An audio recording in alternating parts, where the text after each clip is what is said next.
بسم الله الرحمن الرحيم الحمد لله الذي أنزل على عبده الكتاب ولم يجعل له عوجا الحمد لله حمدا كثيرا طيبا مباركا فيه الصلاة والسلام على أشرف خلق الله محمد بن عبد الله صلوات ربي وسلامه عليه ومن تبعهم بإحسان إلى يوم الدين برات مقطع ያላችሁ ውድና የተከበራችሁ የአፍሪካ እንግዳ ፕሮግራም ተከታታዮች ዛሬም أحييكم بتحية الإسلام والسلام السلام عليكم ورحمة الله وبركاته ያልኩኝ ይህ ከዚህ ከሳውዲ አረቢያ ሪያድ አፍሪካ ቲቪ ስቱዲዮ ተዘጋጅቶ በየዕለቱ ወደ እናንተ የሚቀርበው የአፍሪካ እንግዳ የተሰኘ ፕሮግራም ነው።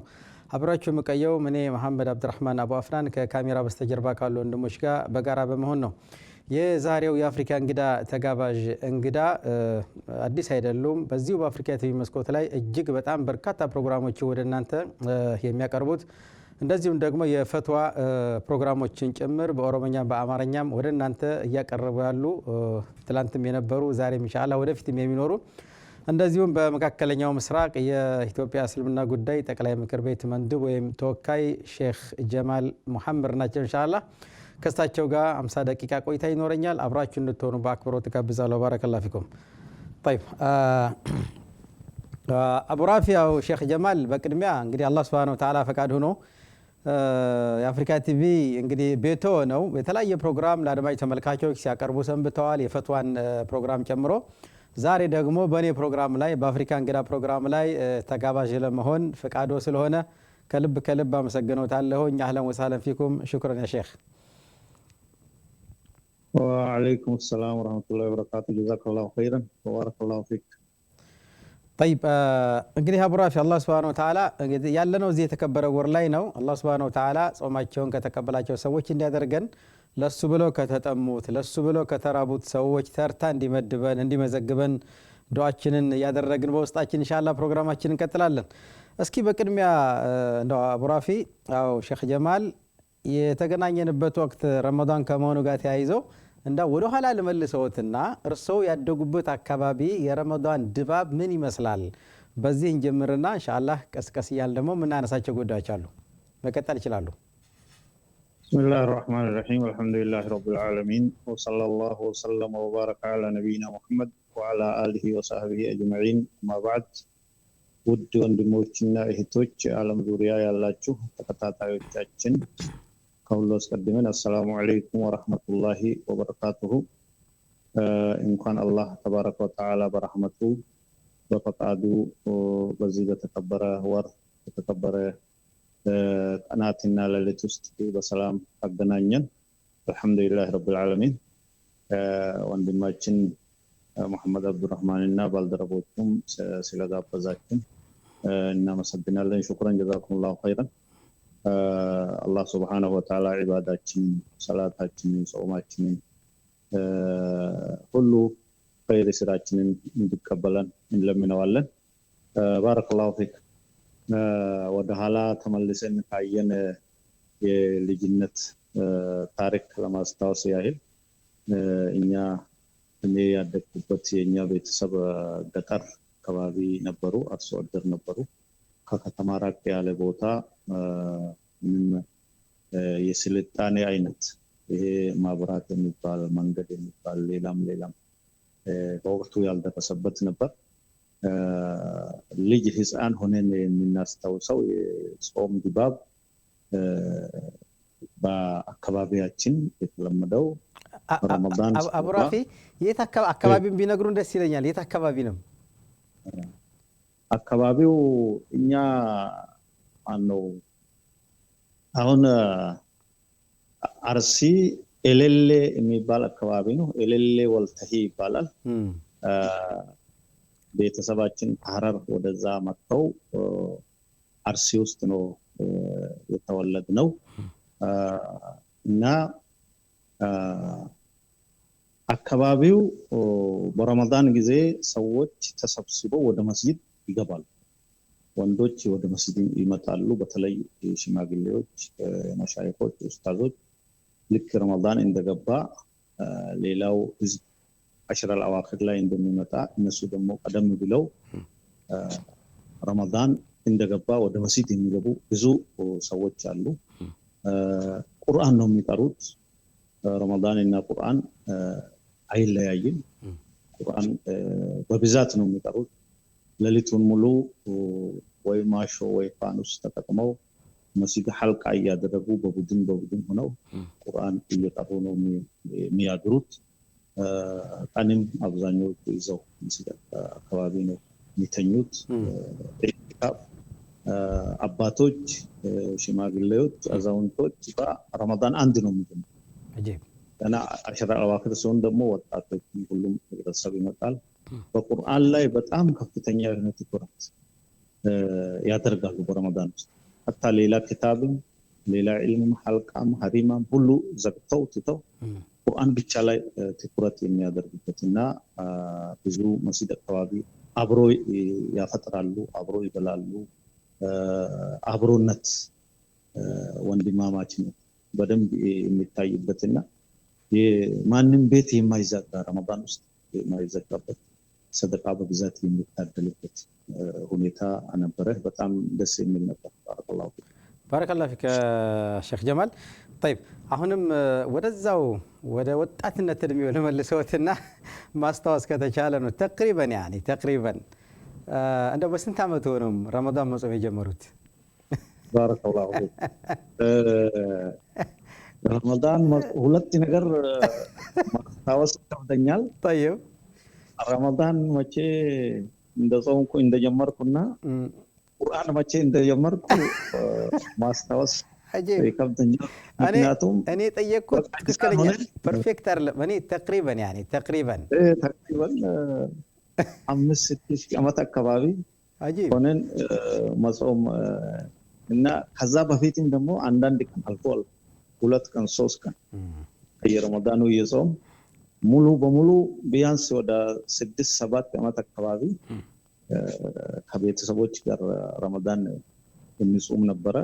ከኛ ኋላ ያሉት ወንድሞችና እህቶች እንደዛው ህፃን ሆነው ነው ቤተሰብ ሲከለክሏቸው ካልጾምኩ ብለው እያለቀሱ ሱብሃንአላህ ልጆች የዲን ተርቢያ የዲን ውዴታ ህፃን ሆነው ነው መስጂድም የሚሄዱት። እነዚህ ህፃናቶች ለመስጂድ አልደረሱም ምናምን እየተባሉ እየተከለከሉ አበደን አንቀርም ብለው እምቢ ብለው የሚሄዱበት ጾምን እንደዛው የሚጾሙበት ሐታ ሱሁር ካላነሷቸው ረሃባቸውን የሚጾሙበት ሁኔታ ነበር። እና ህፃናትን በአጋጣሚ ህፃናትን በረመዳን ላይ ማስተማር ማለማመድ ሱና ነው፣ አስፈላጊ ነው። አንዳንድ ቤተሰብ ልጆች ትናንሽ ናቸው ይጎዳሉ ምናምን እያሉ እንዳይጾሙ የሚያደርጉት አግባብ አይደለም። በመጾማቸው ይጠቀማሉ እንጂ አይጎዱም። ምናልባት ሊርባቸው ይችላል፣ ሊጠማቸው፣ አካላቸው ሊቀንስ ይችላል። ላኪን ኢማናቸው ይጨምራል። ትልቅ ነገር አለው፣ ትልቅ ስር በዛ ውስጥ አለ። ነብያችን ሰለላሁ ዐለይሂ ወሰለም ልጆችን እንዲያጾሙ ነበር ሰሃቦችን የሚያዟቸው። የሷሃባ እናቶች ልጆቻችንን እናጾም ነበር። ራበኝ ብለው ወደ አስር አካባቢ ዙህር አካባቢ ምግብ ከጠየቁ እንኳን ማጫወቻ ነገር እየሰጠናቸው እንዲጾሙ እናደርግ ነበር። ትልቅ መልእክት፣ ትልቅ ጥቅም አለው ማለት ነው። እና ለህፃናቶች መስጊዶች ክፍት መሆን አለባቸው። ለጊዜው ሊረብሹን ድምጻቸው ምናምን ሊረብሸን ይችላል፣ ግን እነሱ ውስጥ ኢማን እየተገነባ ነብያችን ሰለላሁ ዐለይሂ ወሰለም 10 ዓመት የሞሉ ህፃናት በሰላት ላይ እስከ ቅጣት ድረስ እስከ መግረፍ ድረስ እርምጃ እንድንወስድ በ7 ዓመት ይዘዙ ነው የተባለው። እና በልጆች ላይ ትኩረት ማድረግ አስፈላጊ ነው። ባረከላሁ። ሌላ ምናልባት እዚህ ጋር አብራፊ አሁን ማሻአላህ እርሶ ተቅሪበን በልጅነት እድሜው ነው የጀመሩት። 7 ዓመት አካባቢ 8 ዓመት አካባቢ በጣም በድሪ ነው እና በልጅነቱ ነው። አንዳንድ ጊዜ አንዳንድ አካባቢዎች እንደው ወድሚያችንም ሳይደርስ እንድንጾም ያስገድዱናል። የአካባቢው ማህበረሰብ ሲጾም እዛ አካባቢ ያሉት ልጆች ሲጾሙ እኛም ካልጾምን ብለን የግድ ወላጆችን እንትን የምንልበት አለ። ግን ለማንኛውም ግን ለምሳሌ ልጆች ባይደርሱን ጋር ልጆች ለጾም ባይደርሱን ጋር ባይወጅበባቸውም እንጾማለን ብለው እስካሉ ድረስ ግን እንዳው ለወላጆች ልጆች እስከሚችሉበት ጊዜ እንዲጾሙ ማድረጉ እንደው ተገቢ ሳይሆን ይቀራል። በጣም አስፈላጊ ነው። ፍቱ አፍጥሩ ከማለት ይልቅ የሰሃባ እናቶች ልጆች እንኳን ሪቧቸው ሲያለቅሱ ላ ሰዓት ነው የቀረችው እስብሩ ብለው ተጫወቱ ብለው እያባበሩ ምን ያህል ትኩረት እንዳደረጉና በዚህ አጋጣሚ የሚያስታውሰው ነገር አለኝ። ቤተሰባችን ውስጥ አንድ ታናሽ ወንድሜ ነበር። በጣም ትንሽ ነው፣ ጾም አይችልም፣ ነገር ግን ይጾማል ብሎ ያስቸግራል እና እስከ ዙህሪ ነው የሚጾመው። ማሻአላህ ዙህሪ አዛን ሲባል ያፈጥራል። አሁን በነጋታው እስከ ዙህሪ ይጾማል፣ ዙህሪ አዛን ሲባል ያፈጥራል። አባታችን ረሂመሁላህ አባታችን ጋር ሄዶ ጾሜን አንድ ላይ ቀጥላችሁ ስፉልኝ ይላቸዋል። የሁለት ቀን ጾም የአንድ ቀን እንዲሆንለት የሁለቱን ቀን አንድ ቀን እንዲያገናኙለት አንድ ቀን እንዲሆንና የሰፈር ልጆች ያፍታክሩ ይወዳደራሉ። ይከለ 10 ቀን ጾም ያለው እኔ 3 ቀን ጾም ያለው እየቆጠሩ እሱ ፍክክር ውስጥ ለማግባት ሁለት ቀን እስከ ዙሪ ጾምና አንድ ላይ ሲፉልኝና አንድ ቀን ይሁንልኝ ብሎ አባታችን ጋር ይወስዳል። በቃ ሰፊት ያለው አንድ ብለ ቁጥር ይሉታል። ረመዳን ሙሉ እንደዛ እየጾመ 15 ጾምኩኝ ብሎ ይወዳደራል። ትልቅ እንትን ነው በነገራችን ላይ አብራፍ ይሄ ትልቅ እንትን ነውና ምናልባት እንደው በዚህ አጋጣሚ ይሄንን ፕሮግራም የሚከታተሉ ወላጆች ካሉ እንደው ልጆቻቸው ለጾም እንጾማለን እስካሉ ድረስ በቃ ይሞክሩ። እስከ ዙህር ጾሙ፣ እስከ አስር ጾሙ ጨረሱ። ይለማመዱ። መለማመዱ ኸይር ነው። ኢማን ነው ትልቅ ነገር ነው። እድሜያቸው ሲደርስ በኋላ አያስቸግሩም ብዬ ነው። አያስቸግራቸውም። ኢማን በልባቸው ትልቅ አሰር ትልቅ የሚተው አሻራ አለው ማለት ነው። ረመዳን ዝም ብለን እንደምናየው ሳይሆን ትልቅ ነገር ነው፣ ከባድ ነገር ነው። ልጆች ይሞክሩ፣ ይለማመዱ። ባረከላሁ እስከቻሉበት ሰዓት ድረስ ያው እንዲሞክሩ ወላጆች በዚህ አጋጣሚ እየሰሙ ነው። طيب ሌላው እስኪ ሼክ ጀማል እንግዲህ ያው እኔና እርሶ የተገናኘ ነው እዚህ ሳውዲ አረቢያ ነው። አልহামዱሊላህ በጣም ትላልቅ በርካታ ፕሮግራሞችን፣ በርካታ ሙሐደራዎችን፣ በርካታ ነገሮችን አብረን ሰርተናል። አላህ ሊላህ ብለው ከተገነ በአካባቢ በጭራሽ አንገናኝም፣ በምንም በቋንቋ እንገናኝ፣ በምንም እንገናኘው ነገር የለም። ግን ያገናኘን ላ ኢላሃ ኢላላህ ነውና አሁንም ወደ ኋላ ለመልሰውትና ባረከላሁ ፊኩም እንዳንተ አይነሱ አላህ Subhanahu Wa Ta'ala ስላስተዋወቀን አላህ ከፍ ያለ ምስጋና ይገባው አልহামዱሊላህ ለማለት ወዳለሁኝ። ሌላው እስኪ አሁን ወደ ኋላ ለመልሰውትና የተወሰኑ አመታትን ሼክ ጀማል እንዴት ወደ ሳውዲ አረቢያ መጡ? መቼና እንዴት መጡ? ምን ያክል አመት ሆነዎት? ባረከላሁ ፊክ። ይሄም ደግሞ ታሪክ ያነሳል እንደሚባለው ሌላ ትልቅ ፋይል ይከፍታል። ነገር ግን አሳጥረን በሀገራችን ሙስሊሞች ትግል ይሄ አህባሽ ሀገርን በወረረበት ጊዜ ያለፈው መንግስት ሙስሊሙን በጣም መጨቆንና ማስቸገር በተያያዘበት ጊዜ እኛም የዛ ትግል አካል ነበር። ይሄ አህባሽ ሀገራችን አካባቢያችን እንዳይወር በጣም ትልቅ መከላከል ነው ያደረግነው በዳዕዋ ማለት ነው። ህዝቡን በማነቃቃት ከዚያ ጋር ተያይዞ እስከ አወልያም እየመጣን በየሳምንቱ ከ17ቱ ኮሚቴዎች ጋር የሰራናቸው የዳዕዋ የእንቅስቃሴ በጊዜው ሼክ ጀማል በጊዜው አርሲ አካባቢ ነበሩ ትውልድ ቀያቸው? ሐረርጌ ነው። ሐረርጌ ኦኬ። እሺ ሐረርጌ አካባቢ የሚያስታውሰው ከምስራቁ የሀገራችን ክፍል ይሄ ሐረርጌ የሚባል ከኦሮሚያ ነው። እንደገና ድሬዳዋ ከተማ የራሱ መስተዳድር አለው። ሐረሪ ክልል አለ።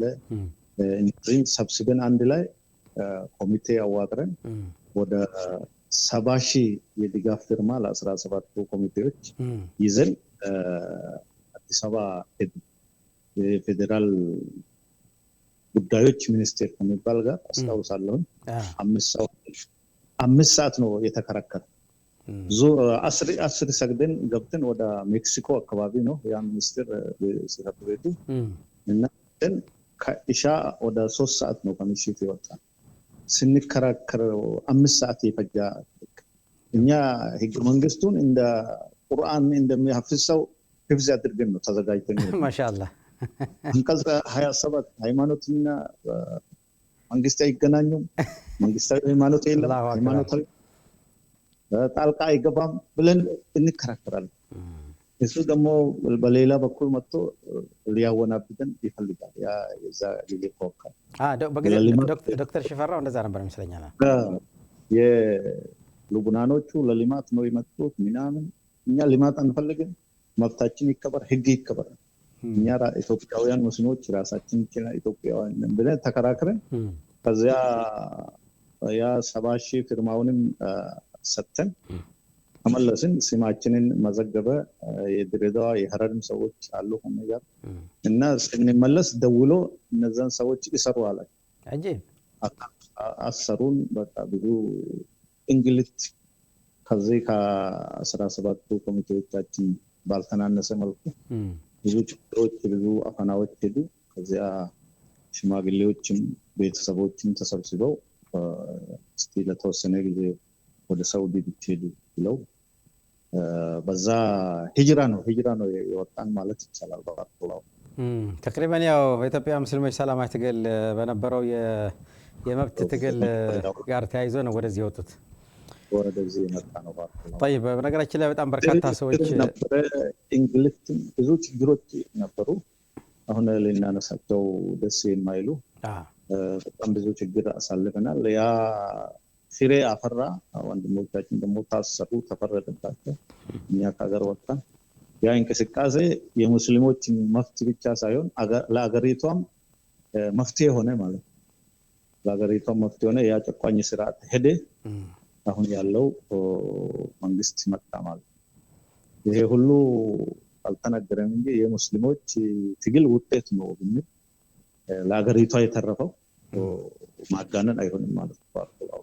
والله አብራፊ ትክክል ነው። እኔ ያን ዘመን ተመልሼ ወደ ኋላ ሳስታውስ በጣም ከባድ ጊዜ ነበርና የነበረው የሙስሊሙ ማህበረሰብ አንድነት ከሀገር ውስጥ ጀምሮ መካከለኛው ምስራቅ፣ አፍሪካ፣ አውሮፓ፣ ኤዥያ ወደ አሜሪካ አካባቢ የነበረው ጭራሽ ማናችንም ሳንተዋወቅ የነበረው መናበብ፣ የነበረው መከባበር፣ የነበረው አንድነት፣ የነበረው የመልእክቶችን ተቀብሎ ተግባራዊ ማድረግ ሂደት እጅግ በጣም የሚገርም ነውና ትክክል ነው።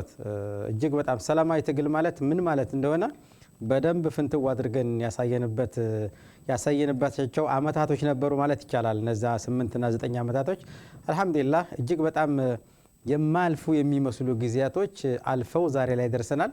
እንግዲህ ካሁን በኋላ ደግሞ አላህ Subhanahu Wa Ta'ala ብርታቱን ሰጥቶን የሚሰሩ ስራዎችን ምን ሰራ ያድርገን። እዛ ውስጥ ከገባን ባህር ነው አንወጣም። ይዞ ይሄዳል። እንትን የ50 60 አመታት ጥያቄ ነው ተከማችቶ አባቶቻችን አያቶቻችን በንጉሱ ዘመን የኛ መብት ይከበር፣ የሙስሊም መብት ይከበር ይሉ ነበር። ስለዛ ለንጉስ ስርዓት መገርሰስ የኢትዮጵያ ሙስሊሞች ትግል ነው ፈረቀዳጅ ሆነው ማለት ነው። ከዚያ ቀጥሎ ደርግ መጣ 17 አመት፣ ከዚያ ኢህአዴግን 28 አመት። የትውልድ ቅብብሎሽ ታሪካዊ ትግል ነው። አላህ Subhanahu Wa Ta'ala መጨረሻ ላይ ያሳካ። እነዚያ 17ቱ ኮሚቴዎች ኡስታዞቻችን ታስረው ተጉሳቅለው በብረት ታስረው ሚዲያ ላይ ሲወጡ በጣም ብዙ ታሪኮች አልፈዋል። ታሪክ መዝገብ ተመዝግቧል። ምንም ያላጠፋ ሰው 20 አመት 25 በጣም እንደነበር ሲፈረድበት በጣም ያ ሁሉ እኛ ከሀገር ሰደን ስንመጣ እዚህም እናንተ ሞቅ ያደረጋችሁ ከዛ ሀገር ቤት ካለው በማይተናነስ መልኩ ሌላ አጋሮች ያገኘን ማለት ነው። ስለዚህ ሰዎች ተሰሩ። ሁሉንም አላህ ኸይር ጀዛ ይክፈላቸው። ህይወታቸውን ያለፉ አላህ የጀነት ይበላቸው። ለዲን የለፋ ሁሉ በለፋው ቁጥር አላህ ዘንድ ተመዝግቧል። በትክክል ኢነላህ አጅረል ሙህሲኒን በጎ ስራ አላህ አያበላሽም። በል አضعف مقام የትግል አድርጎ ነው የሚከፍለው። ጀዛኩሙላሁ ኸይር። ባረከላሁ ፊኩም። በጣም ደስ የሚል ጊዜ ነው። ወደ ኋላ መለሰኝ ሰራ እንዳው አብራፊ ሆነ ለመናገር እኔ እንዳው በቃ ያን ጊዜ ወደ ኋላ መለስ ሳስታውሰው በጣም የሚሰማኝ የተለየ ስሜት ነው። እንደውም አንዳንድ ጊዜ ምላለሁኝ እንዳው በቃ ወደፊት እንዳው አላህ ረጅም እድሜ እንኳን ቢሰጠኝ እንዳው በቃ በታሪኬ የሆነች ጠጠር በቃ አበርክቻለሁ ብዬ ለልጆቼ እንዳው ላዋራው የምችለው ታሪክ ቢኖር ያ ነው ብዬ ነው የምወስደውና እርሶ እንዳሉት ደግሞ ከአጼዎቹ ስርዓት ጀምሮ እስካሁን ድረስ ሲንከባለል የነበረ ከ60 ዓመት አካባቢ ያላነሰ ጥያቄ ሲንከባለል ኖሮ ልክ በእኛ ጊዜ ደግሞ ተፈቶ በአይናችን እንኳን ለማየት ያበቃን አላህ የተመሰገነ ይሁን። طيب ይሄ በጣም እንዳልኩት ከገባን አንወጣም ኢንሻአላህ። በሌላ ጊዜ ራሱን የቻለ ረጃጅም ክፍሎች የሚወጡት ፕሮግራም ነው። እንደው በዚህ አጋጣሚ እርሶ እንዳሉት ህይወታቸው ያለፉ አካለ ስንኩል የሆኑ ዋጋ የከፈለውን ሰው ሙሉ አላህ ኢኽላስ ሰጥቶት እንደው ለሱ ብሎ ከሰሩ ሰዎች እንዲያደርገን ሁላችንም አላህን ለምናለን። طيب ሌላ አቡ ራፊ መቼም እርሶ ገጠመኝ አይጠፋዎትም፣ በጾምም በስደትም ገጠመኝ አይጠፋዎትም እና ገጠመኝ ካለዎት ያካፍሉን፣ ካልሆነ ወደ ቀጣይ ሐሳብ አልፋለሁኝ። ባረከላሁ ፊክ። ደረስነት ዘመን የሚያስታውሳቸው አሉ። በጣም አስቸጋሪ የሆነ ሁኔታ ውስጥ ነው ቁርአን የቀራ ነው። በከተማ አካባቢ ወይም ጥሩ ኑሮ ባለበት ማህበረሰብ አካባቢ ብዙ በተጅዊድ እና በስርዓት ያሟሉ ቅራአቶች አልነበሩ። እንደ አጋጣሚ ሆኖ በአርብቶ አደር በረሃ ቆላ ውስጥ ነበር የሆነ ሼክ በተጅዊድ በደንብ ቁርአን የሚያቀሩት። እዛ ሄደን ነበር የቀራ ነው። ከዚያ ተጅዊድንም ቀርተን ቁርአኑን አክትመን ወደ ቤተሰባችን ስንመለስ አሁንም አስታውሳለሁ የሆነ አንድ ሰው ደረሳ ከኔ ጋር ነበር። ሁለት ሆነን ስንሄድ በረሃ ውስጥ መንገድ ጠፋብን። ቀኑ ሙሉ እየሄድ መሸብን። ወደ ሰው ማውጣት አልቻልን። የከብቶች መንገድ የሚባል አለ፣ ትናንሽ መንገዶች ዝም ብሎ እንደዚህ ጫካ ውስጥ የሚቀሩ ሰፈር የማያደርሱ እንደዛ እየዞርን ወንዙንም ተሻግረን ጫካ ነው፣ ምንም ሰው ጋር ማድረስ አልቻልንም። መግሪብ ኢሻ ሰግደን ሄደን መጨረሻ ላይ ለማደር ወሰን። እዛ አካባቢ ደግሞ አንበሳ አለ። አንበሳ ደግሞ ሰው ይበላል እና ዛፍ ላይ ነው ወጥተን እንደር ብለን የሆነ ዛፍ አይተን ዛፍ ላይ ወጥተን እዛ ላይ ለማደር ተቀመጥ። ቀኑ ሙሉ ጉዞ ላይ ፀሐይ ውስጥ ሳንበላ ሳንጠጣ ስለዋልን በጣም ደከመን። እንቅልፋችን መጣ። ለማውደቅ ትንሽ ቀረናል ከዛፉ ላይ። አሁን እኮ እንቅልፍ ወስዶኝ ነበር ተባብለን ምን እናድርግ? ሽርጥ አለን። ሽርጣችንን ስፌቱን ቀደን በዚህ በዛፍ ቅርንጫፍ ላይ አሰርን ራሳችን እንዳንወድቅ ማለት ነው። ተቀመጠን ኢላዩ ላይ ተቀመጠን። በጀርባው ያለው ቅርንጫፍ ላይ እንደዚህ እንትን እንደሚያስከው ቀበቶ እንደሚያስከው ሽርጣችን አሰርን። خلاص እየተኛን እንደዛው ተደግፈን ፈጅር ወጣ ወርደን ሰግደን ውሃም የለንም በተይሙም ሰግደን በነጋታው እንደዛው እየሄድ ወደ 5-6 ሰዓት አካባቢ እነዚህ ከብት አርቢዎች ዘላኖች የሆነ ቦታ የሰፈሩ እነሱ ጋር ደረስ። እነሱ ተቀብለውን ምግብ ሰጥተውን ወተት ሁሉ ነገር ሰጥተውን ቀኑን ሙሉ እኛ ጋር ይረፉ ብለው ደረሳዎች መጥተዋል ብለው በጣም ተደስተው እነሱ ጋር አርፈን ውለን አድረን ከዚያ መንገድን አሳይተውን መንገድ መጥተውን ወደ ቤተሰባችን ሄድን ማለት ነው። ሱብሃንአላህ። ቁርአን ለማቅራት ብዙ ሰዎች ብዙ ዋጋ ይከፍላሉ ማለት ነው።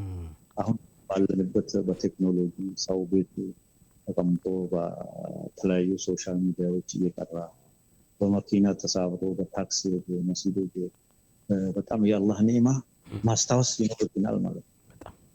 አባቶቻችን ደግሞ ከዚህ የበለጠ ትግል ከዚህ የበለጠ ዋጋ ከፍለው ነው እነጋ ያደረጉት።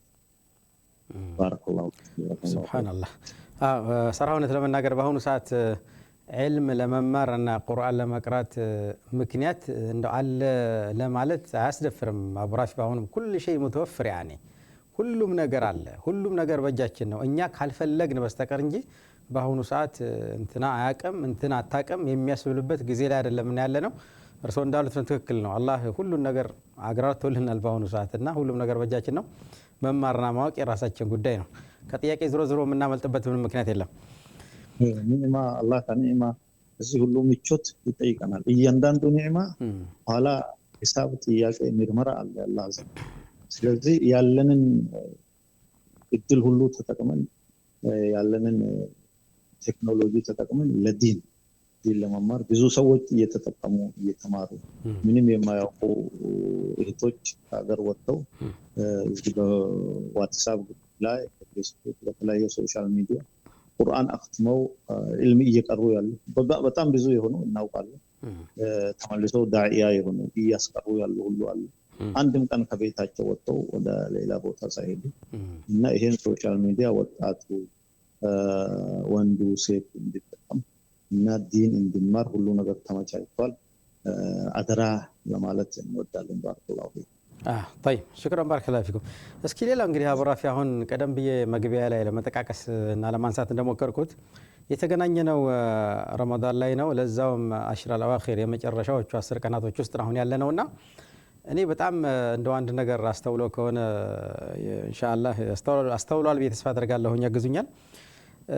ልክ አሽራ አልአዋኺር ሲደርስ አብራፊ ኦኬ የመጀመሪያዎቹ 20 ቀናቶች አልፈዋል። ልክ ረመዳን ሲደርስ የምናደርገው ዝግጅት በተለያየ መልኩ ነው እንግዲህ ሰው የሚዘጋጀው። ነገር ግን አሁን 10 ቀን ነው የቀረውና እንደው ይሄንን አሽራ አልአዋኺር በአግባቡ ለመጠቀም አንዳንድ ያስተዋልኳቸው ነገሮች አሉ። አገር ቤትም እዚህም ያለንበትና ልክ አሽራ አልአዋኺር ሲደርስ ለዒድ በሚደረግ ግርግር ለዒድ በሚደረግ ዝግጅት ያኒ بشكل غير طبيعي እጅግ በጣም በሚያሳዝን መልኩና 10ን ቀን እንደው ከአንነው ጭራሽና አሽራ አልአዋኺር መሆኑን በተለይ ከ25 በኋላማ ይበልጥ መጠንከር ባለብን ቦታ ላይ ሱቅ ለሱቅ በመሄድ ሱፐርማርኬት በመሄድ ያኒ በቃ ዒድን ለማድመቅ በሚደረግ ሽርጉድ እነዚህ 10 ቀናቶች በተለይም ደግሞ የመጨረሻው 5 ቀናቶች የሚባክኑት በእንዲህ አይነት ነገር ነውና እንደው ምናልባት በዙ ዙሪያ ምን ማለት ይቻላል አብራፊ?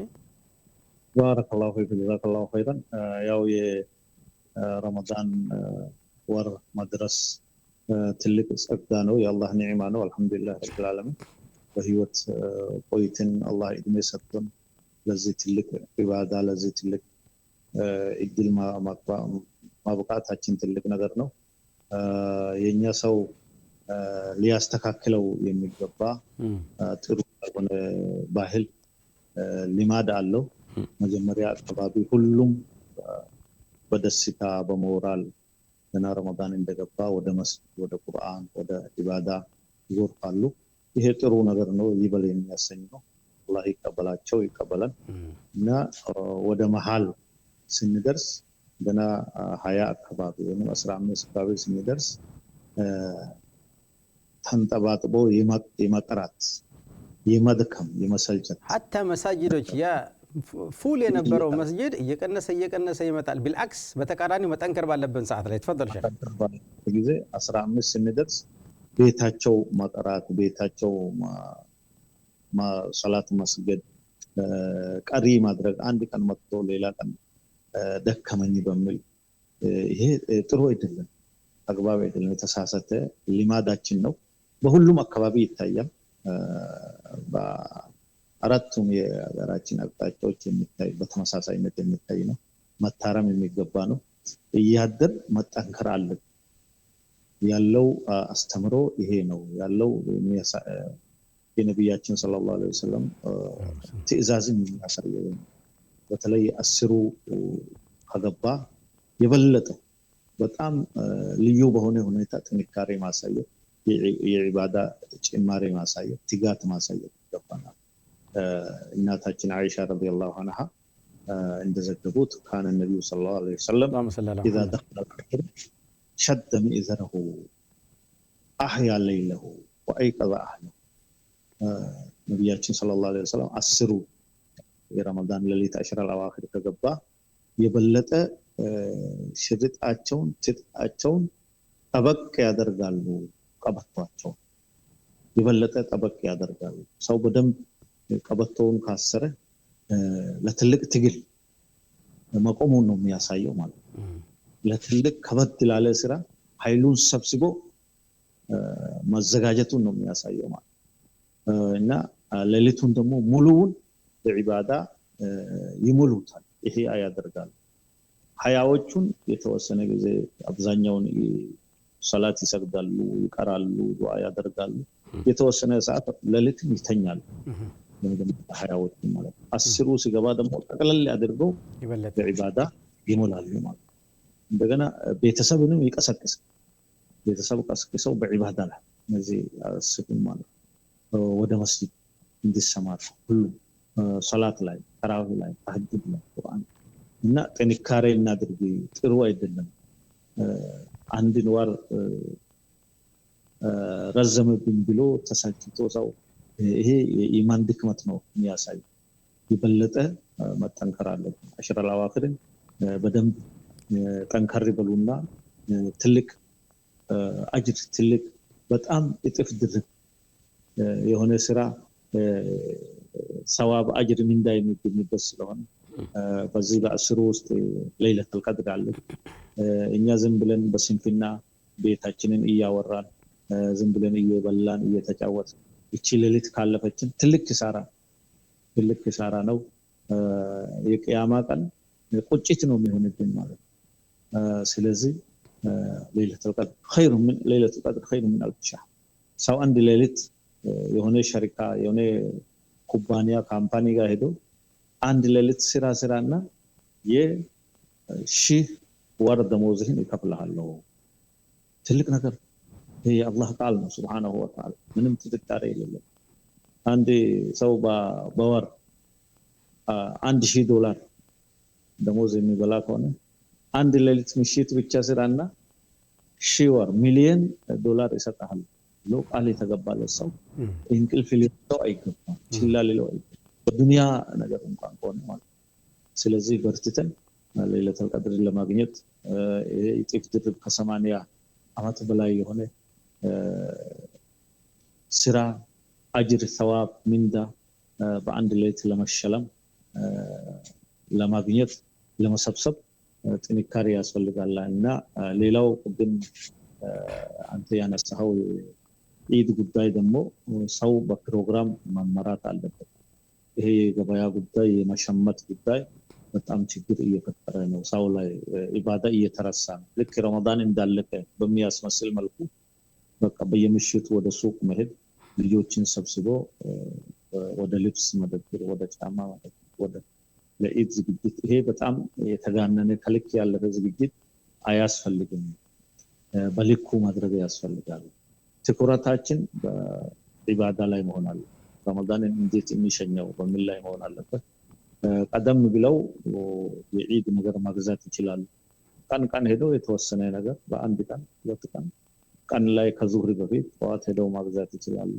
እነዚህ ውድ የሆኑ የሌሊት ሰዓታትን ይባካችሁ አታባክኑ የሚል ማለት ለማስተላለፍ እንወዳለን ባረከላሁ ፊኩም ከዚሁ ጋር ተያይዞ ደግሞ ሼክ ጀማል በጣም የሚገርመው ለምሳሌ መቼም በረመዳን የነበረው አላህ ነገም ከረመዳን በኋላ ያው አላህ ነው ያለው እና ልክ ለይለቱል ዒድን የዒድን ሌሊትና ልክ እንደ ነገ ዒድ ሊሆን እንደዚህ ደግሞ የዒድን ቀን በተለያየ በቃ አላህ በከለከላቸው ነገሮች ነው በቃ ከአንሁ ረመዳን ወጣ አብሮ ወዳው በቃ ተወጥቶ በተለያዩ በተከለከሉ ነገሮች ነው የተወሰኑ ሰዎች የሚያከብሩትና ያም የዒድ ሌሊትም ቢሆን በጣም ትልቅ ሌሊት ነው የዒድ ቀንም ቢሆን ይመስለኛል ሽልማታችን እንቀበልበት ለት ነው ትልቅ ቀን ነው የዒድ ቀን በተለያየ ማዕሲያና ወንጀልና ከብራ አይገባምና ነው እዚህ ስላይስ እንደው ትንሽ አጠራርገው አንድ ሁለት ቢሉ ደስ ይለኛል ባረከላሁ ፊኩም ይህም በጣም ወሳኝና በአገራችን ጎልቶ የሚታይ ስህተት ነው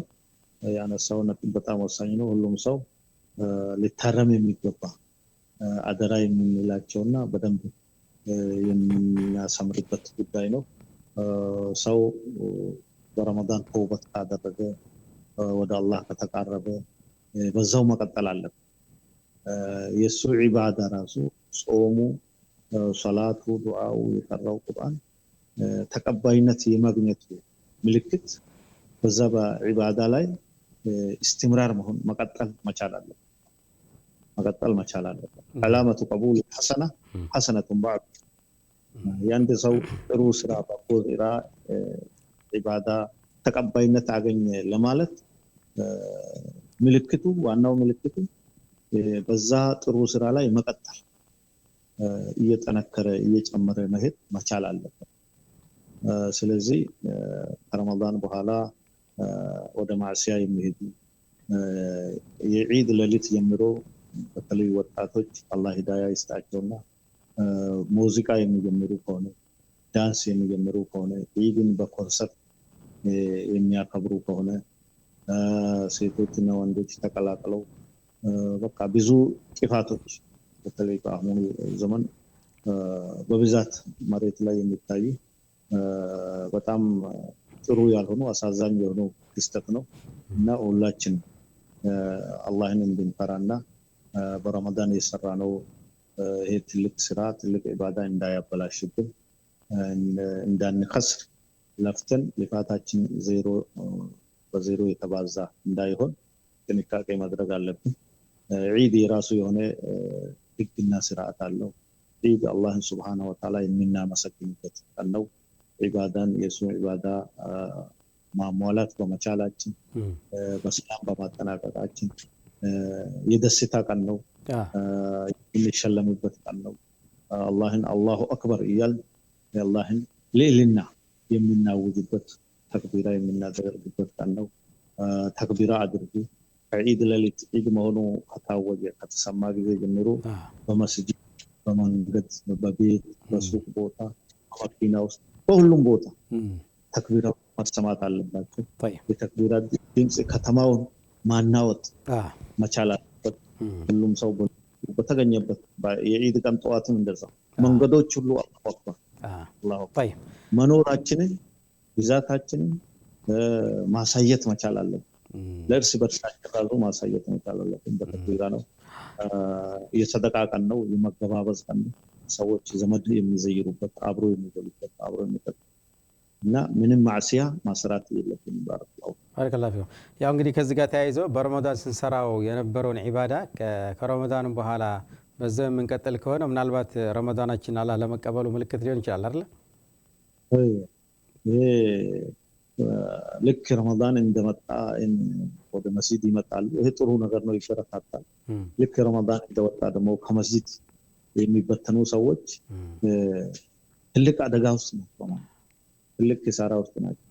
ልክ ከሸይጣን ጋር ተዋውለው ይሄን ያህል ቀን ሄጄ ይመጣል ብሎ የተፈራረሙ በሚመስል መልኩ መስጂድን አመት ነው የምንገናኘው ብሎ ተሰናብተው ቁርአንን ሳጥን ውስጥ ወይንም በፌስታል አድርገው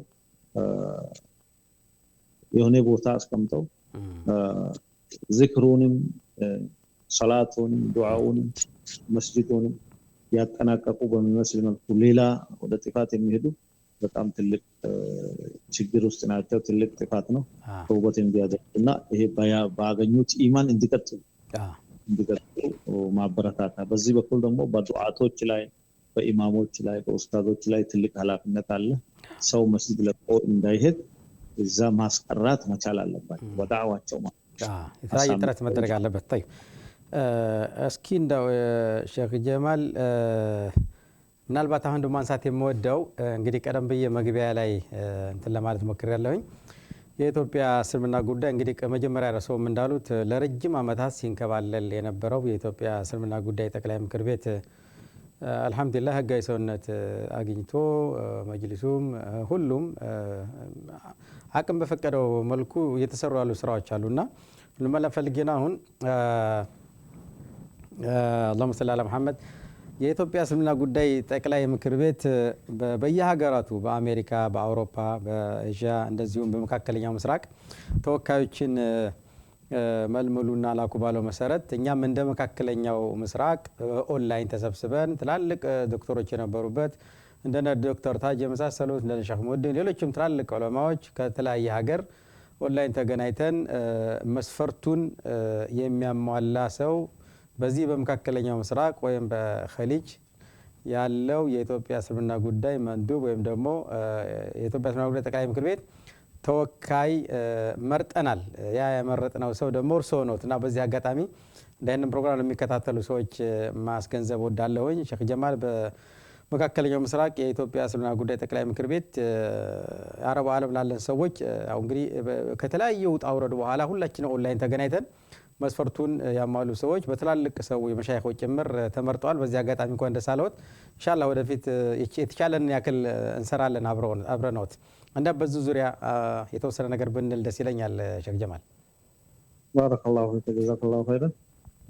አሁን ያው በዚህ በለውጥ መንግስት ኢትዮጵያውያን ሙስሊሞች መብት አግኝተው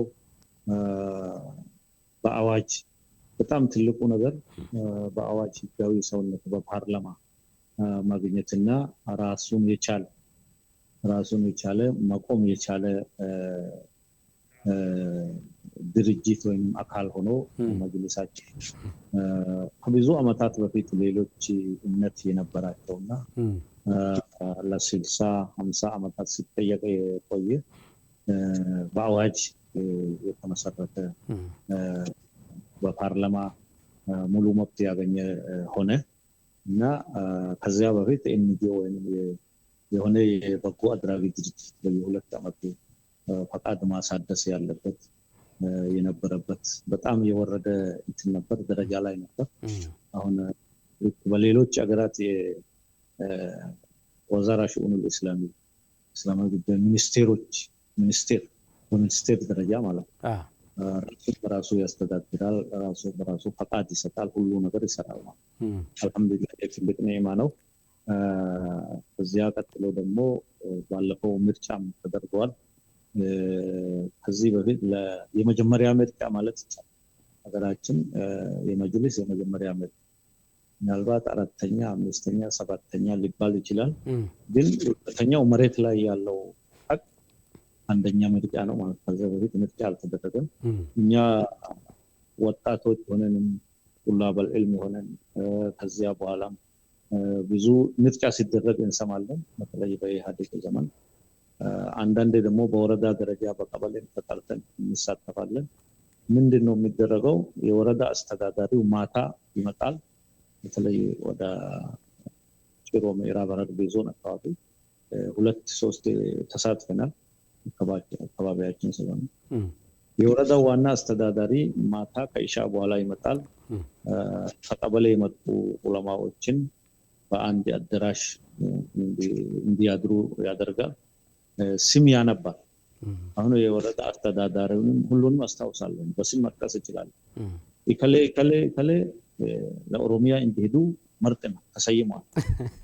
ከሌ ለፌደራል እንዲሄዱ ተሰይሟል። አጨብጭቡ ይላል። እጅ አውጡ እንኳን አይልም፣ አጨብጭቡ ይላል። ተቀበሉ ነው። እናጨበጭባለን። በነጋታው ያ እሱ የጠራቸው ስሞች ማንም ዓሊም አያውቀው። ሱብሃንአላህ። ከተማ ውስጥ ያለ ዱርዬ ሊሆን ይችላል፣ ቦዘኔ ሊሆን ይችላል። በቃ መልእክት ተቀብሎ ብቻ እዛ ቢሮ ውስጥ የሚቀመጥ ነገር ነው የነበረው። ጥያቄ እንጠይቅ ካለ ይታሰራል። አትጠይቁ ይላል ስም የሚያጠራ ሰው። እስከ ፌደራል እንደዛ ነበር ይደረግ የነበረው። አሁን ባለፈው በመስጂዳችን ተብሎ ብዙ ዋጋ እንደተከፈለ ሁሉ ከስንት ትግል በኋላ በመስጂድ ሙስሊሙ በሚመቸው በራሱ ሙሉ በሙሉ ፍትህ በሆነ ግልጽ በሆነ ሁኔታ ተመርጠዋል። አልহামዱሊላህ ትልቅ ስኬት ነው። እነዚህ ሁለቱ ስኬቶች ቀናቶች የማይረሱ ናቸው፣ በታሪክ የሚቀመጡ ናቸው። በአዋጅ የጸደቀበት ቀንና ምርጫ የተደረገበት እና መስጂዱ የማይረሱ ታሪካዊ ቀናቶች ናቸው። እኛም በዛ ምርጫ ላይ ተሳትፈናል። 100 ካላቸው የፌደራል መጅልስ ካለው 195 መቀመጫዎች ወይም ተወካዮች ለዲያስፖራ ውጭ ሀገር ላሉት 5 መቀመጫ ወይም ተወካይ ነው የተሰጠው። አሜሪካና አውሮፓም አንድ ተወካይ አላቸው። እዚህ ሸርቀለው መካከለኛ ምስራቅ አንድ አለ፣ አፍሪካ አንድ፣ አውስትራሊያ አንድ፣ እንደዛ እየተባለ 5 ሰዎች ተወከል ተመረጥንና በውክልና የመስጂድ የመጅልስ ስልጣን ርክክብና የመጨረሻ ወደ ስራ የማስገባት ፕሮግራም ላይ ሰው ልከን ተሳትፈናል። ኢንሻአላህ እኛም የሚቻለንን እንቅስቃሴ እናደርጋለን። ዋናው ኃላፊነታችን እዚህ ሀሊጅ ያሉ 6 ሀገራትና ሌላም ወደ 6 የሚሆኑ ግብጽና የመንን ጨምሮ 12 ሀገራት ነው በእኛ ተጠሪነት እናስተባብራለን። ዱዓቶችን በየሀገሩ ያሉትን የኛ ዱዓቶች፣ የኛ ዑለማዎች፣ የኛ ኮሚኒቲዎች እናስተባብራለን። ዶራ የሰጠን ለማሰልጠን ደግሞ ፕሮግራም ዱዓቶችን ለማሰልጠን ብቃት ለመጨመር ወደፊት ፕሮግራሞች ይኖሩናል። ከአገር ቤት ከመጅሊስ በሚሰጠን መመሪያና አቅጣጫ መሰረት ድልድይ ሆነን ማገናኘት ማለት ነው። ውጪ ያለው ህዝባችን ደግሞ የሚያቀርበውን ሀሳብ የሚጠይቀውን ጥያቄ ሰብስበን ለመጅሊሳችን ፌደራል መጅሊስ የምናቀርብ በሪፖርት የምናቀርብ ይሆናል። የነሱ ትዕዛዝ መመሪያ አቅጣጫ ደግሞ ወስደን በዛ በኩል የኛ ሰዎች ውጪ ያሉት ተሰብስበው ዲናቸውን እንዳይረሱ ዳዕዋው እንዲጠናከር ሰው ሰብሰብ ብሎ በግል ሳይሆን በተበተነ መልኩ ሳይሆን እንግዲህ ተቋም አለን፣ ድርጅት አለን፣ መሪ አለንና ሰብሰብ ብለን በጋራ እንድንሰራ ዲናዊ ነገሮችን በጋራ እንድንሰራ ለማድረግ ነው። ባረከላሁ ፊኩም። የተወሰነ እንቅስቃሴ በመሰረት ላይ ነን። የራሳችን የሆነ የፌስቡክ ፔጅ አለን፣ ኢሜል አለን። እንደገና ደግሞ ከየሀገሩ እስከ 70 የሚሆኑ ዑለማዎችና ዱዓቶች በአንድ ግሩፕ ተሰብስበን እንወያያለን። ባረከላሁ ፊኩም።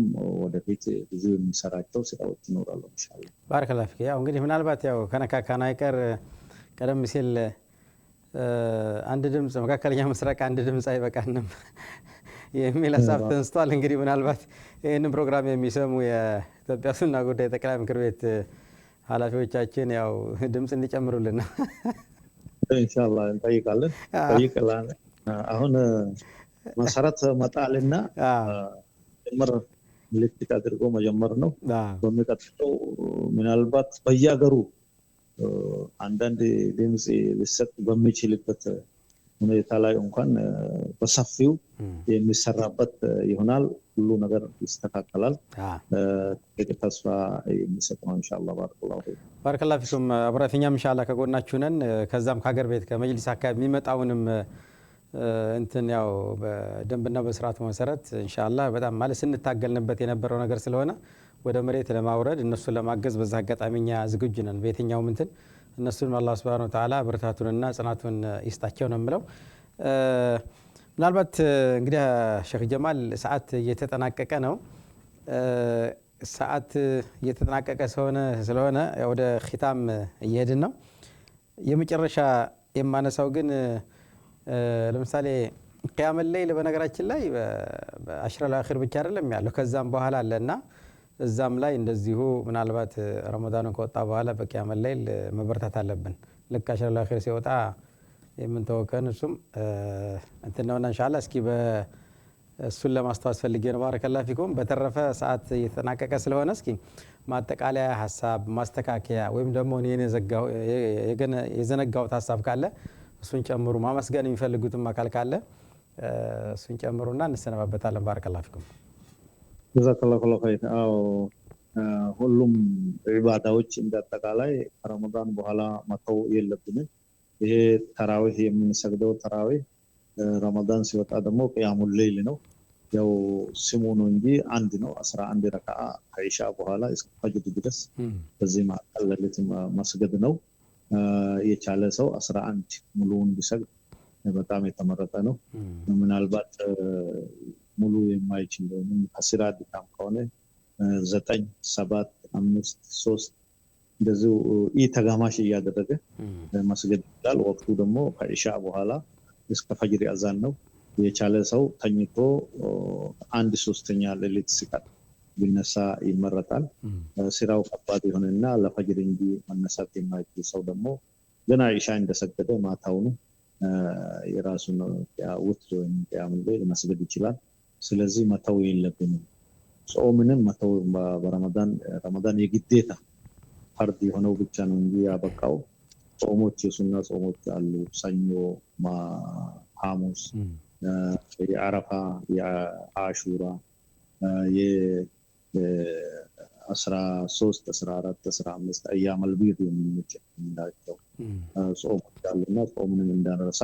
ልክ ረመዳን እንደወጣ ደግሞ ከዒድ በኋላ 6 የሸዋል ጾሞች አሉ። ነብያችን ሰለላሁ ዐለይሂ ወሰለም ደግሞ 6ን ያከታተለ ሰው ልክ አመቱን ሙሉ እንደጾመ ረመዳን በአንድ ይባዛል። ያ 6 ደግሞ 60 ይሆናል። አመቱን ሙሉ እንደጾመ ወይም እድሜ ልኩን እንደጾመ ይፈቀድለታል ነው ያሉት።